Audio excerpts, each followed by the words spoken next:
Mahua Moitra ji.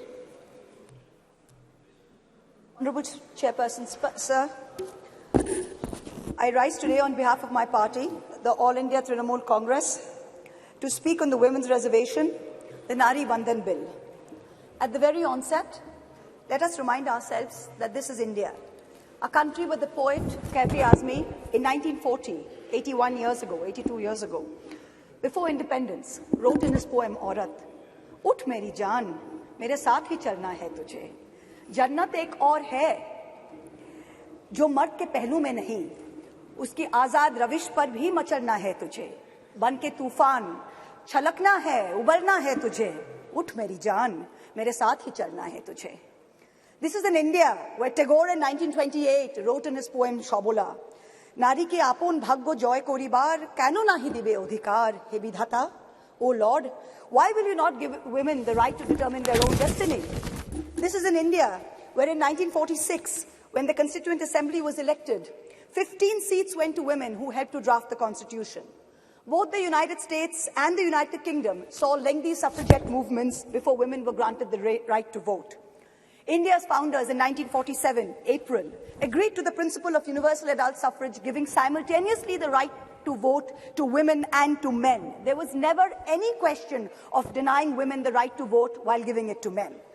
All 15 members of the Constituent Assembly who were women rejected the demand for any special women's reservation on July 18, 1947.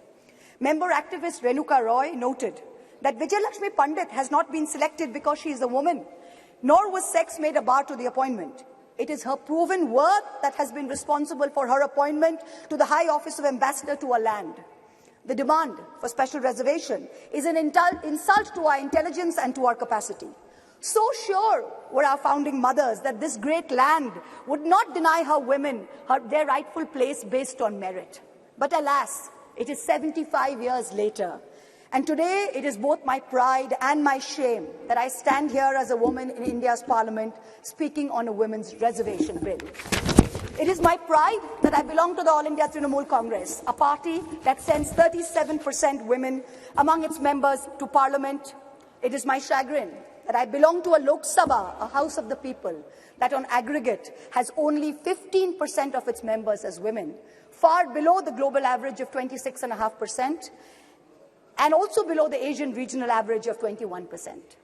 As this government claps itself on its back for its rankings on various global stables, let it also hang its head in disgrace that this same India ranks 140 out of 196 countries in the Interparliamentary Union League tables on women's representation. Within women parliamentarians, Muslims and Dalits have been consistently underrepresented.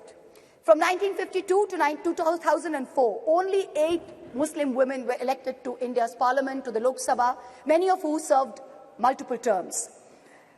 In today's Lok Sabha, the 17th Lok Sabha, there are only 2 Muslim women members, both from West Bengal, both from the All India Trinamool Congress, I may add. The numbers for male and female turnout in the last general election were nearly the same, 66.7% and 66.8% respectively.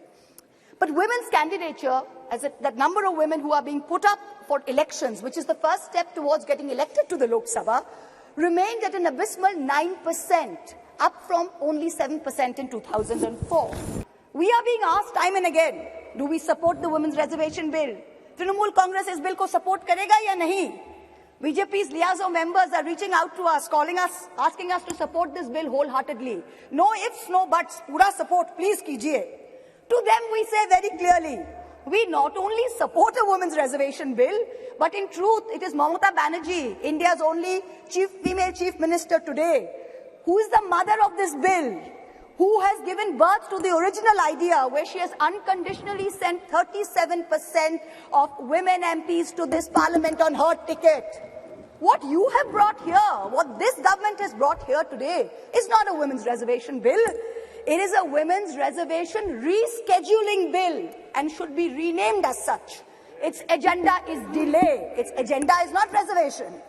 The endless dithering over when there will be the next census, when there will be the next delimitation, will only ensure that the urgent need of reservation for women in elections to the parliament and to state legislatures will be indefinitely delayed yet again.